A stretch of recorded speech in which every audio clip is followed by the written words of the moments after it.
time. Chris Taylor joins us this morning. You've got some really neat things in case you've upgraded from, say, a desktop computer to a laptop or a tablet. To a tablet. Explain a little bit about what you have going on here. Yes, usually, we all get lots of goodies, and something that a lot of people that I know have done is upgraded, like you had said. And, what do you do with it? You can recycle it, of course, you can donate it, but I can tell you a lot of places are not doing much with these anymore. So to start, what we did was just take and repurpose your basic keyboard, which these are kind of fun. They were, hark back to the old days of the big desktops. You can notice by the color. Or of the current computers that we work on every day. Well, basically that is mine. What I did is I took the back of the keyboard off, got to the innards. You don't have to worry about electrocution or anything. Just don't have it plugged in when you're doing it. And it's just really easy to pop these keys out. I just took a flathead and there are clips in the back, and you just push them right through. You weren't so kidding. You've got these cool little keys. I like to wash mine beforehand because some of the dirtiest things ever, your keyboards and your desk. Yes, lots of germs. So we like to wash them after you pop off the keys, and then you just take these. I use for almost everything. They're actually airplane snips. They're used for cutting sheet metal, but I like them because they cut pretty much everything. And some old Tupperware, and you just cut the backs of these keys off, and to make it flat or to make smooth. it flat.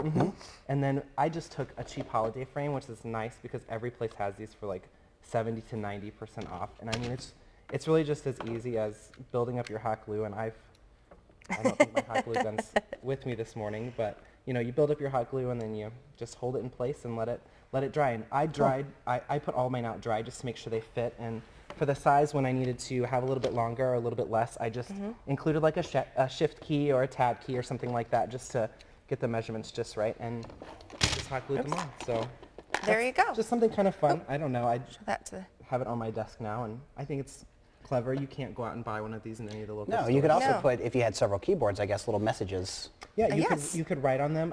We've even talked about coming up with a great way to do jewelry, which I didn't have time to do for today, but if you hot glue them back to back and use a little Dremel to drill, you could hang them from a pendant or something like that if you know somebody who's kind of a techie. Very neat. And then the second part is what to do with the speakers. So maybe Santa didn't gift you one of those cool wireless speaker sets that we've been seeing on TV lately, but maybe you did get a new tablet. So we just took our basic speakers here and a cool vintage radio that I found. You can pick these up for like $7 to $10. Usually they don't work, and usually they're kind of ugly in color. So I ripped off the back, and you can see here, you just take out all the innards. Again, make sure it's unplugged. It goes without saying for the most part, but I just want to be on the safe side and make sure you guys all know that. And you just basically take out all the innards. You just clip all the wires. You won't need any of this.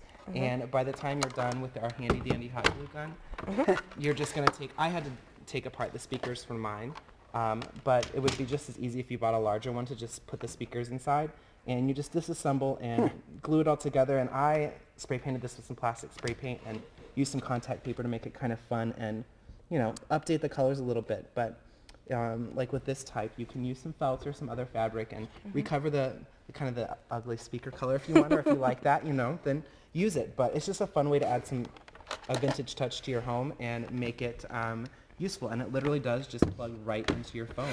And that's pretty neat. Do its duty, So. And if you have any, if you're going to visit family or anything like that last minute, you can whip this up and take it to them as a late holiday gift. Yes, for those of us like me who have to visit the week after Christmas, we like taking little goodies with us. Cool. Thank you very much, Chris, for joining us this morning and for sharing these neat things.